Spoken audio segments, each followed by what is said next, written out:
So, a lot of the listeners want us to start with Forgotten Realms because Forgotten Realms is an area where you're one of the early ones into it, and you've also been greatly influential to a lot of people who came afterwards, such as Aaron M. Evans, who's been on the show 3 times now, as well as some of the other authors. They always mention how there's your work, there's Salvatore's work, there's Greenwood, and some Denning, but for the most part, you are the 4 that influenced a lot of the authors that write now, and so on. So we're going to start at the beginning with, you mentioned that when you got into the realms, there were 2 novels, in particular the Crystal Shard, which is one of the Drizzt ones by Salvatore, and Azure Bonds, which is one of the novels by Jeff Grubb and Kate Novak, and how they influenced you to get into the Forgotten Realms sandbox. What about these novels drew you into a world such as Forgotten Realms? There were several things. One of the things that appealed to me was the scope of the story. They were personal tales. They dealt with events that were really important to the people involved, but they didn't change the entire world. The scope felt manageable, and the people were interesting. There were characters on a voyage of self-discovery. The young barbarian who was learning to be an honorable warrior from a dwarf and a dark elf. And then there was Alias, who was discovering not only who she was, but what she was. I found that concept of self-discovery, of small personal tales, very interesting. And I liked the ensembles that gathered around the main characters. That sounded like fun. I wanted to do that. When you started writing into the realms, following the footsteps of people like Ed, Bob, Jeff, Kate, and so on, were you intimidated to write Elf Shadow and take your first steps into this world? Even though you said it's manageable and it's about characters, but it's still a very big world that others had already been writing. And was it intimidating for you to start? Well, sure. Elf Shadow was my first published book, so it was very intimidating. The whole process was. But I liked the idea of playing in the sandbox, so that helped a lot. I liked the collaborative aspect of it. And at the time, remember, this was back in 1990, shortly after the Earth cooled. The world wasn't overwhelmingly extensive. We had the Old Grey box set, the Waterdeep in the North module, and a few other gaming accessories. And there were only a few novels published. So it wasn't like it was 10, 15 years later when there were dozens and dozens of game products, several editions, hundreds of novels. It was fairly manageable. So I didn't really have a sense that this was this huge sprawling world and, oh my God, how am I going to do this? I was getting in not exactly on the ground floor, but pretty close to it. So the scope felt more manageable. I don't envy people who started after 3.5 or in 4 because there's just so much. That would be very intimidating. We're starting now when they're trying to go back to what the world was before 4, and they have to transition because they've changed a lot. Mm-hmm. Yeah, I really haven't taken a close look at 5th edition, so but it would be kind of intimidating to fit everything in. Yeah. We first started interviewing Realms authors when they invited us in to interview Salvatore was the first one, actually, to start for the Sundering, which was the event which transitioned into 5. Right. And it was a very fun event to go through, though, with how many different novels and different authors were covering different aspects. You can definitely see how hard it would be just to insert yourself into that world now, because there's a lot, and unless your name is Ed Greenwood, you don't know everything. Right, yeah. Speaking of Ed, and since you also wrote in Drow Society, I'm assuming Salvatore helped you. How comfortable were you sinking into Drow Society and writing in it, and what type of help did they give you? Well, getting into the Drow mindset was disturbingly easy. It's really just an extension of what writers always do. We're always plotting, looking for layers within layers. So that aspect was a little bit easy to get into. There were yes, I did get some help from other people. Bob was extremely helpful.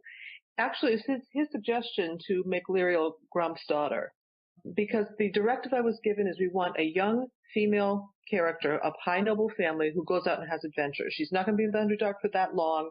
She's going to leave. She has to be of high noble family, but not someone that's going to make a big difference in the political structure, because they didn't want to mess with what was happening. It was a tangential story. So, and I was talking to Bob about this, and he said, well, make her Grump's daughter. And that was a perfect solution. Grump had high position, but he didn't have much influence in the political structure. And because she was sort of an anomaly, she could go her own way to an extent that most Drow couldn't. It was a great solution. And that was very helpful. And he was extremely supportive, offered to put a blurb in the book so people wouldn't feel like I was, horning in his territory. That was also very helpful. But getting into the mindset, one of the things I found really helpful was Lyriel was going into the Araktinileth, the Priestess Academy. When I was 14 years old, I went away to a boarding school run by a church. And so I had a sense of what that might be like to a certain extent, and it was incredibly claustrophobic. I mean, back then, the doors at night in the girls' dorm were chained and padlocked shut so nobody could get in or out. It was hideously illegal today and probably broke every fire code there was back then. But I remember some nights popping the screen off my window and sticking my head out and sitting on the windowsill and dangling my legs out, which was pretty stupid since we were 3 floors up. But it was just to get a sense of getting out from under this claustrophobic atmosphere. And I was pretty determined that Lyriel was going to have a way to get in and out of the academy because I know how she would feel. And that really informed a lot of the feelings of the Drow society, coming from a society in which it was very constricted. And one way I do differ for a lot of people when it comes to Drow culture, though, is I have people who will often say, oh, well, they wouldn't be doing dancing or parties or sports or anything like that. They're out to destroy each other. And that's not how I see Drow. I don't see them as nihilistic. I see them as extremely competitive, and that's a huge difference. They are not about wholesale destruction. I mean, a lot of Bob's books focus on the wars between the houses, and so I think people have come to focus on that extreme aspect of competitiveness. But Drow aren't nihilistic. If they were, then the last matron mother would be presiding over a canyon that was filled with nothing but rubble. They want to rule. They need to have people to rule. So they're competitive but not nihilistic, and they're evil but they're not stupid. In a nutshell, that's sort of how I view the Drow. Yeah, that makes sense. Like, the one reason why a lot of people would think they're dark is because with Bob's books, he focused on the darker aspects, the more religious side, the side which Drizzt and others didn't agree with and forced people out of it. So he never really got into their culture fully, and you got to dive into there in a way that, well, made it different, made it interesting, but at the same time you could still say they were Drow and how it connected, and that worked really well. Well, I wanted to look at some different aspects of Drow society, too. Bob's books focused on the struggle for power among the top houses, and some of my characters had more mundane concerns. They were dealing with the merchants, the people who dealt with agriculture, people who trained students before they went to the academy, a variety of concerns and people. And Lyriel was an outsider. She had an unprecedented amount of freedom, so she could move through the society and she could see things and present them in slightly different ways. She walked through that world very differently than someone with a more prescribed, traditional approach. So she gave me quite a bit of freedom, which was good. And this leads me to a question: is on your site you've mentioned how you have an interest in Celtic and Renaissance music and folklore and costuming and so on. Did this aid you in writing in the realms and with Drow and so on? And if so, what did it give you in particular that helped you write in that particular world? I don't think it were any of the specifics, but just a general approach. I'm a history geek. I used to teach history. I like doing research, and to me, it's part of my philosophy. Writing in a shared world is like writing historical fiction. The fact that the history has elves and dragons is completely irrelevant. You approach it as if it's historical fiction. You work within the confines of the history and the geography and the established characters and so forth. So probably that aspect more than anything else. Costuming is fun, and that's one of the things I enjoy about conventions and the like. But in terms of informing in the book, I don't spend a lot of time describing what people wear. And I can envision it, but it's just not a big part of my writing. I know some people do. It's just not something that, in my own wardrobe, I have 3 colors, so I don't have to think about it. So that's not something I fuss with a lot. Music is another matter, though. Folklore is a huge part of it. When I was starting the Lyriel's trilogy, I wanted to portray Fyodor as coming from a sort of a pre-Christian Slavic culture. And to that end, I got stacks of books on Slavic folklore and read lots and lots of folk tales, hero tales particularly, just to try to develop a voice for Fyodor, a place where he was coming from. He was a storyteller at heart and came from a storytelling culture. So delving into Slavic folklore was a way of developing sort of a voice for Fyodor. Okay.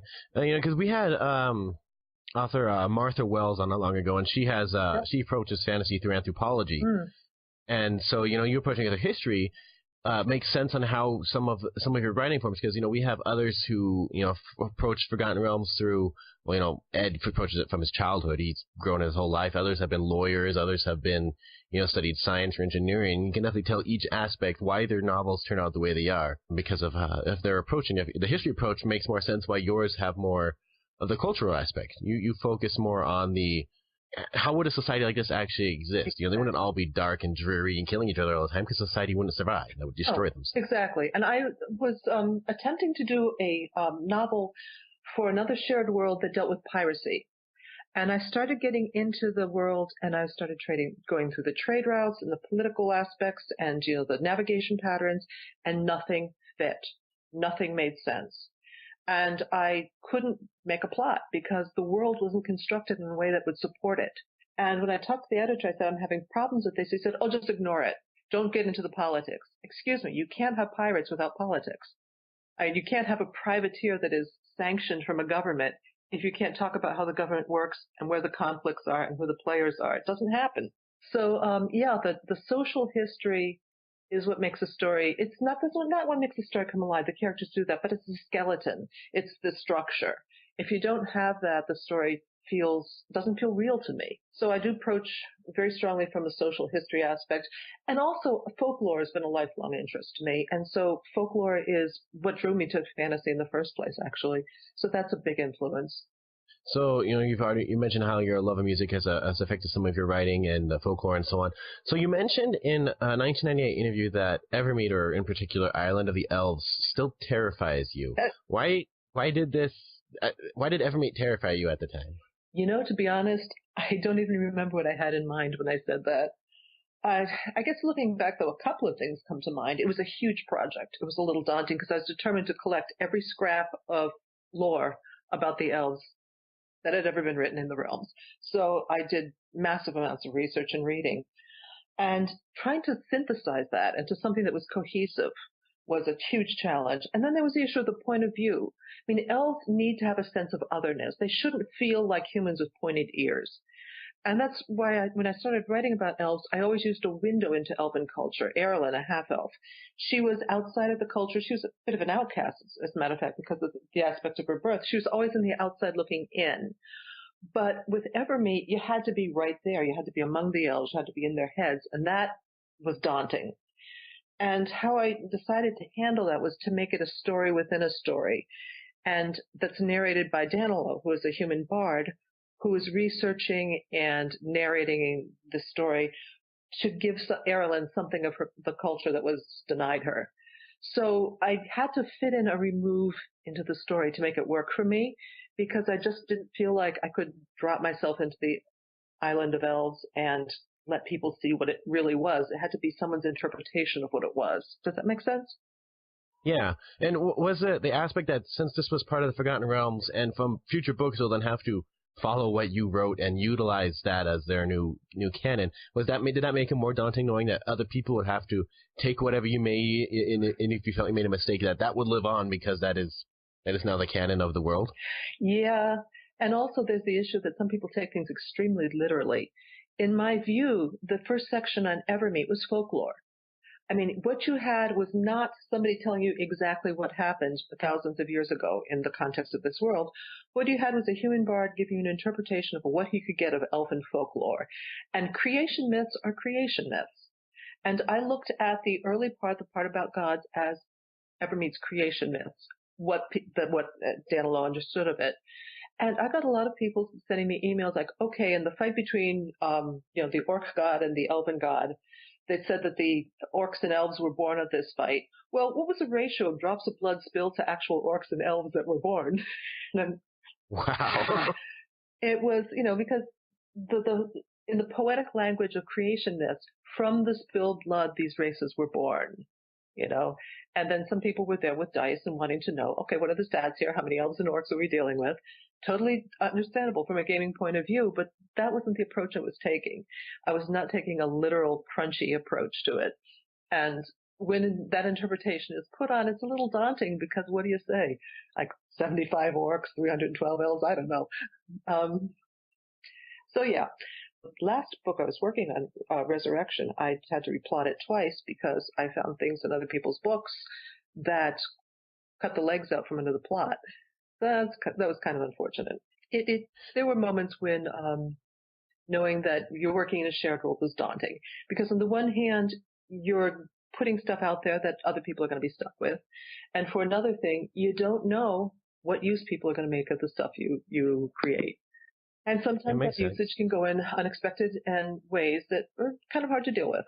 So basically, people didn't understand the concept of an unreliable narrator and just took everything face value and then try to build off of it, and it didn't quite work because when it comes to bards, they aren't reliable narrators necessarily. They just tell the story the way they know it or heard it. Exactly. And quite frankly, elves are not that forthcoming with their history and lore to any human that's asking.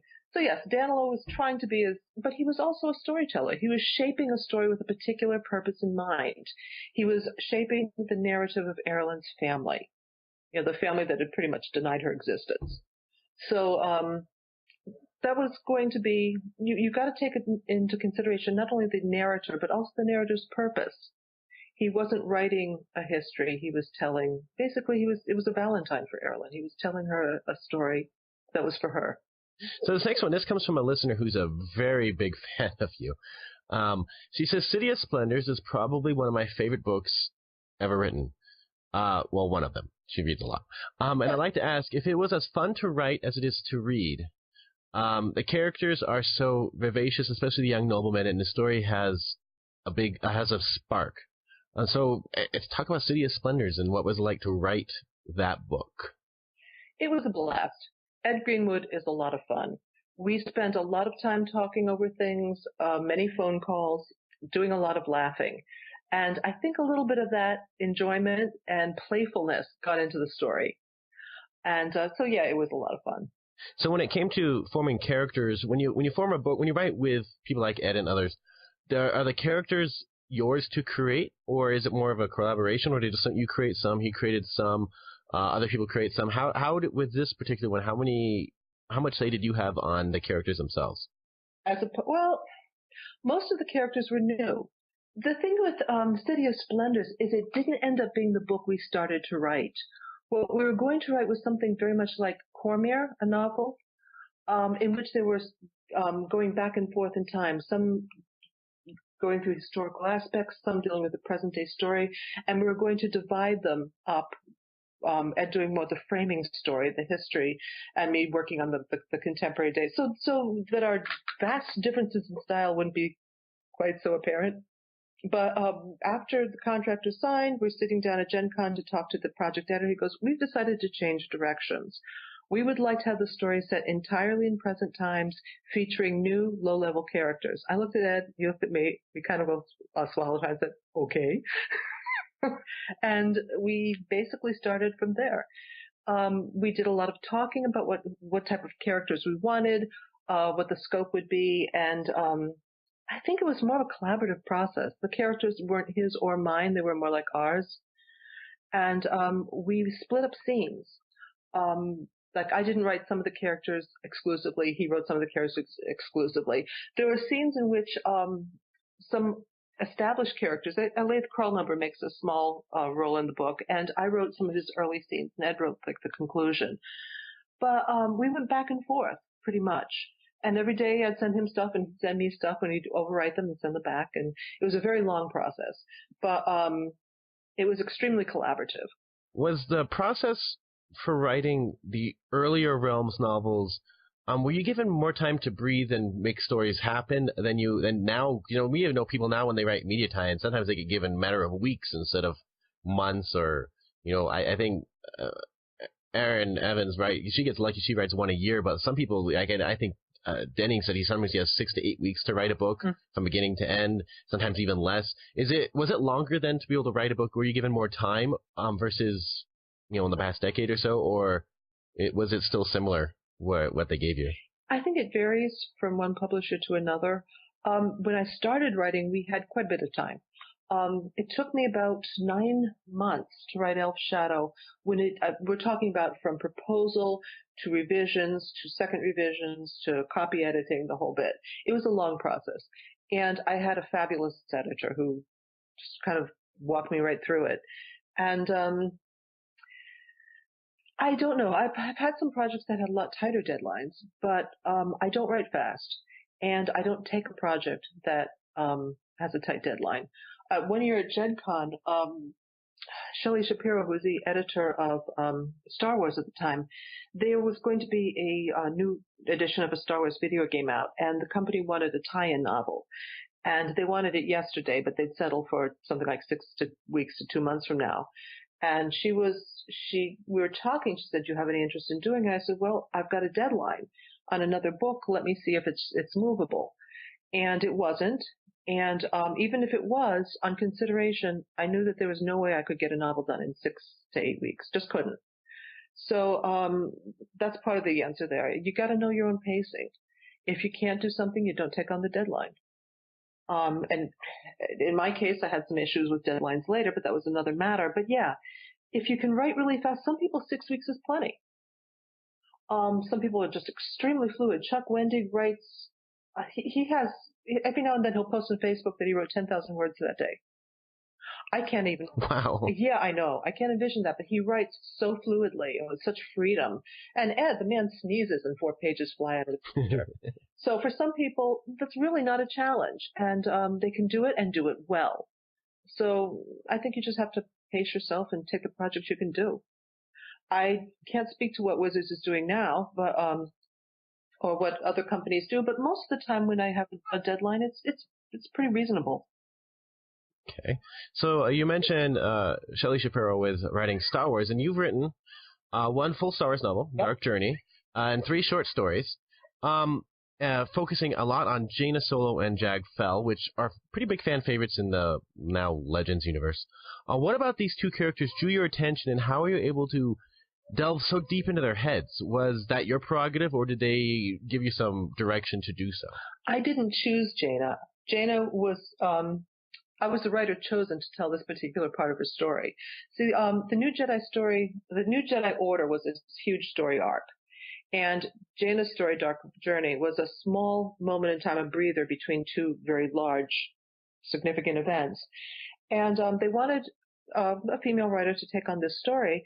And basically, again, we were going back to Bob Salvatore, he recommended me to Shelley. And because I'd written other female characters, and he thought I'd be a good match for this at this time. So yeah, I was matched to Jaina. And it worked out really well because I love the character. I love that she's her father's daughter. She's a powerful Jedi, and yet at heart, she's a bit of a rogue. And I like that. And to get into her head, what I did was quite literally read every book in which she appeared. Every single one of them, all of them. And I loved her depiction in the Jedi Apprentices. She made sense to me. She was a spunky, take charge character. I liked her. Jag Fell was a bit of a stretch. To be honest, my first reaction to him was negative. And when I was told that he was being considered as a possible love interest for Jaina, I was a little bit appalled. And so, but that's what the situation was. I didn't have to, so I had to find a way to make it work. And I had to figure out what made Jag tick. And writing the story Red Sky Blue Flame was part of that process, how he became who he was. And then trying to figure out what he and Jaina, what drew them together. What made sense to me was looking back to the origins of Han and Leia's relationship. Kind of gender swap them. You have your scruffy pilot and you have this very self-possessed aristocrat. And there's an attraction between Han and Leia, and I use that to kind of find the seeds for the attraction between Jag and Jaina. But yeah, Jag was hard for me. I had to really work to try to get it, understand where he was coming from. So writing a book that was wedged in the middle of this series between 2 of the longer arcs, was it hard to be able to write this story that had so much happening just before and so much happening just after? Very, very hard. Because for one thing, all stories have highs and lows. And when you're dealing with a story that's told in 21 novels, you're going to have some lower notes. And I knew that this novel was a time for people to regroup, to take stock, to kind of, and yet it had to have its own story arc. So writing a small story was hard to make it feel like it had weight and importance of its own.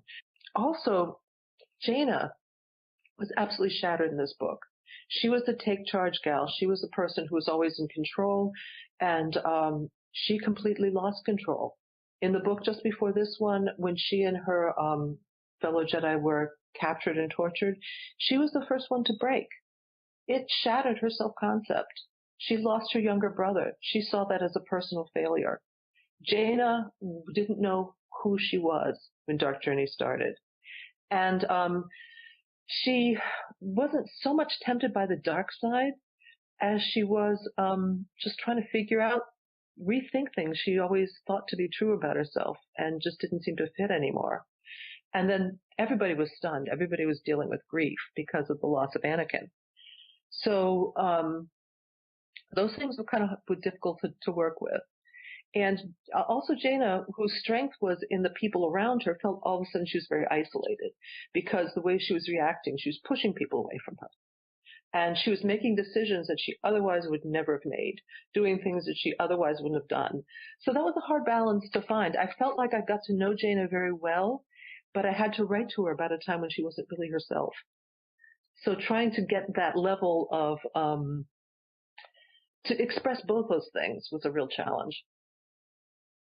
So you captured trauma really well, at least the mental aspect of it. I work in a mental hospital, and I get to see trauma on people all the time. Yep. Where did you draw from to be able to capture that emotion? Where does someone draw from without, if they don't have personal experience, to capture that type of feeling, that emotion, that sense of despair, yet strength to move forward? Where does that come from? That's a good question. I wish I had a good answer for it. I don't know. I think we all have that knowledge. We just have to find it, find the words to shape it in. I can't really express it any more than that. We have an imagination, we have empathy, we have human experience. We just have to extrapolate and find a way to make it real, and then to try to make it understood. Okay, this is just a quick listener one, which, since you captured Jaina so well and wrote Jag so well, did you follow them for a time, what happened after, or did you know what happened to them after? Since I know the New Jedi Order, they had those meetings where everyone kind of met and they framed the story, but did you follow what happened to them after, and if so, did you like the direction it went? Well, I knew what the story arc was. There was a story Bible, so we had an overall sense of what was happening. And of course, I read all the other books previous to Dark Journey, in manuscript, in outline, and then when they were finished. And I read the rest of the series, and I read most of the new one, The Legacy. I was heartbroken they decided to take Jason to the dark side. And he was this shy, sensitive kid, and it just didn't make sense to me that that's where he would have gone. It didn't. I couldn't see the character doing that. I think Troy did an excellent job, in particular, of trying to show us how someone like Jason could go that way. But for me, it was very sad. I was sorry to see that happen. I agree. I did not like him going to the dark side the way he did. It kind of drove me nuts. But that's the direction they went. Her twin brother. It was beautifully written, that scene, but it was heartbreaking. But and then following that one, the way you handled the trauma of her losing her brother, I thought was better handled than how they handled the trauma of her having to kill her other brother. Because killing your twin is like killing part of you. Absolutely. And they didn't write that as well. But that's authors' styles and where they decided to focus, which is just completely out of style. I think it's something that was coming for a long ways. It was building for a long ways. It seemed kind of inevitable. The folklore of the Yuuzhan Vong of the twins, that only one could survive. And I think that sort of entered the psyche of the people who were planning the storylines and just kind of stuck there and grew. I wasn't happy with that, but I can understand how it happened. So when it comes to writing strong female characters like Jaina, like Hapens, like some of your Forgotten Realms characters, what is the secret to getting inside one's head and writing a strong female character without being accused of writing a Mary Sue or writing someone deemed weak or offensive to readers? How is there a balance? How is that balance found in your writing? Well, I'm glad you think I pulled it off. Not everyone agrees, especially in the early years when there weren't that many female characters. I mean, Erilyn, for example, she's a half elf. She's got an elf speed and agility. She's got a tall athletic frame. 2 decades of intensive training with the best arms masters in the realms. And she's got a freaking magic sword. And I got emails from all kinds of people saying it's completely unrealistic for her to beat any man with a sword because upper body strength. And it was, at first it was a bit of a trial for people to try to get the idea of a female warrior. And then there was Buffy, and then there was Xena, and then, it began to enter people's psyche a little more that, yeah, this can work. Lyriel danced right on the edge of the Mary Sue cliff because she was beautiful, she was privileged, she was very gifted in magic. And I realized in the get-go that she could very easily be interpreted as a Mary Sue. And what I try to do with this is, and I think it's key to creating strong characters of either gender, is to put them up against stronger opponents. Erilyn, for example, she was caught between 2 powerful cultures, the Harpers on the one hand and elven politics. Lyriel, her personality, her goals are completely at odds with Drow society, and she had a lot of enemies who had more resources and power than she did. When a character is struggling against overwhelming odds, they have to be strong, or else they're going to be roadkill. And if a character is struggling, having setbacks, having failures, they're less likely to be perceived as Mary Sues. They're not perfect. They're not all powerful. Not everybody loves them. They're struggling. And struggle is story, so that works out well, I think. Okay. So one more addition to this one. Yep. From a listener, it says, as a female author who writes strong female characters, is writing a strong character good enough, or is there a difference between writing strong men and strong women? I think there's a difference in how they're perceived. I don't think there should be a difference in how they're written. I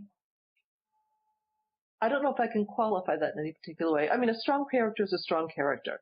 Somebody with skill in magic is a skilled wizard. Somebody that is skilled with a sword is a good fighter. Someone who sticks to their principles has a strong character. I mean, I rate them the same. Okay. Let's see. So this one says this person's a huge fan of Jag and Kip Durand. Mm-hmm. And so he sent me a question just like 10 minutes ago. It says there's a striking difference between Jag Fell and a fundamentally nice person who believes in totalitarianism, and Kip Durand, who compromises ethically but definitely opposes fascism. Both are fleshed out characters, and both are good guys despite believing in the opposite to one another. Why aren't there more characters like these in books in general? I'm not really sure that there aren't. There are a lot of complicated characters. People who hold views that they believe in and that sometimes have slightly gray ways of going about achieving them. But I think that's a very astute estimation of Jag and Kip. I don't think I can improve upon how the reader phrased this question. I wish that there were more characters like them. Kip, particularly, he was a lot of fun. He had such a dark past and such a checkered reputation at the time. And yet Jaina learned a great deal from him. He came into her life at a good time. And again, you captured someone who has dealt with trauma, but is further down the road from the trauma pretty well when you wrote Kip. And I think a lot of the authors have hit him pretty well since Anderson created him in the 90s. Yeah, mid 90s. Long time ago, yeah. So we're gonna move to a book that didn't end up happening. So I want to discuss Blood Oath because sure. I remember reading Legacy and Fate of the Jedi, and you have what happened to Zek, and then you have these actually pretty awesome Hapen cousins that I quite enjoyed them, but then you got really nothing else. And at the time, I didn't realize that there was a book that was scheduled to come out at one time, but like what happens with a lot of Star Wars books, didn't end up coming out, and that was Blood Oath. So could we discuss what happened with that novel? What was the inspiration for the story, and what was the idea and what eventually happened? Okay. Well, Blood Oath was Zek's story. And it was kind of fun to take someone who was a perennial sidekick and give them a tale of their own. It was supposed to be a standalone adventure set between two big story arcs, The Legacy and The New Jedi Order. And basically, in a nutshell, he was drawn into Haven politics and went on a secret mission for Tenelka. And he did have some dealings with the cousins. And there's a slight romance there. And what was fun was I enjoyed the contrast of Zek coming into his own against the background of this very strong matriarchal society, because he's always been overshadowed and defined by his relationship with Jaina. So it was fun and complex and interesting to try to depict him rising above that past and becoming his own man, and yet still being able to be with a strong woman. It was a lot of fun. The book didn't happen. Basically, the reason's pretty straightforward. I had a very long stretch of bad health. And the details are personal and frankly kind of boring, but the bottom line is I got extremely anemic. I could barely stay awake, much less focus, and my resistance was to the point where I was catching everything that came along. I was sick almost constantly for several years. And I just had to pretty much stop writing because I couldn't stay awake, I couldn't focus, I couldn't hold a story in my head. And it took me a long time to dig out from under. And frankly, I'm only getting to the point now where I'm starting to write again on a regular basis. So Blood Oath was a casualty of a time in my life where I was just struggling with other things. Yeah, I don't think anyone would be able to function really with if they're sick all the time. If their immune system doesn't work, it can only do so much. And as we know, even if a story is only in your head for so long, and it's only relevant for so long too, and it's in a shared universe, so. Well, it was focus. It was the ability to stay awake. It was the ability to think. It was just, I just simply couldn't do it. And the folks at Del Rey were terrific. They gave me deadline extensions, were extremely supportive. But it reaches a time where you just have to move forward. And they extended the deadline as long as they could, and then we just had to let the story go. And that makes sense. So it would have fit directly between the two mega-series? Yes. Okay. Well, it sounds like it would have been a fun story, but, well, now, of course, it's no longer relevant anyway because Disney made them all legends. So. Yeah. But maybe we'll get more characters like it, because they have said that ideas, stories, and so on that were used in now legends, they're still relevant. They can mine it for whatever they want. Sure. And who knows? Maybe you'll see some of these twins or someone like Zek show up. Could be. It's possible. So we have two more listener questions. One of them which you sent me a reply to. They said, "What's it like writing? What's it like the process using a voice-to-text program?" Well, it's very frustrating. I wish I could use this method. I've tried several times, and I just can't get the hang of it. I've tried Dragon Naturally Speaking. I've tried some other programs, but for whatever reason, I think with my fingers. Sometimes I don't know what I'm going to write until I actually start moving. And I wish I could compose in my head and just speak it out fluently. I just don't. I'd love to be able to do it, but I can't. My method of writing is I tinker. I just jot down ideas and I start developing them. I do it in layers over and over again. And so trying to compose something in my head and just speak it, it doesn't happen. So when it comes to this type of software, like I know I'm one who sometimes talks fast, like my voice tries to keep up with how I'm thinking, mm-hmm. and it doesn't always work, and it comes out as a jumbled mess sometimes. Sure. Like, I imagine the difficulty would be your brain usually thinks faster. Sometimes you can type faster than you can talk, and so your mouth just has trouble keeping up with what you're thinking at the time. And the software, I imagine, is even slower to respond than that. Yeah, it is. And there's some lag time. I type really fast, so if I have an idea and I can get it down, it's easier for me to type it down than it is to speak it. And then, but when you have to go through and correct it, change all the errors, it just takes too much time. For some people, I'm sure it works. For me, it just doesn't. Okay, so let's get to the last listener question. They want us to ask you about her Lilith Unbound anthology. Is short form harder or easier to write for you than novels? And do you enjoy the process of creating anthologies and curating other talent? Short form is different than writing novels. I don't know if it's easier or more difficult. It's just very, very different. In a short story, everything has to be very concise, very considered. It's just only a little less concise than poetry. You've got a lot to depict in a very short time. Sometimes a short story takes a tremendous amount of work to do for the amount of what actually ends up on a page. But I like them both. In recent years, I've been doing short stories exclusively, but I'd like to get back to the novel form before too long. Lilith Unbound was fun. I find it fascinating how people can come up with so many different approaches to one idea. The Lilith lore got so many different types of treatment. It was a lot of fun to do. I'd like to do another anthology sometime in the near future because, yes, I do enjoy curating and working with the writers. I like the interaction.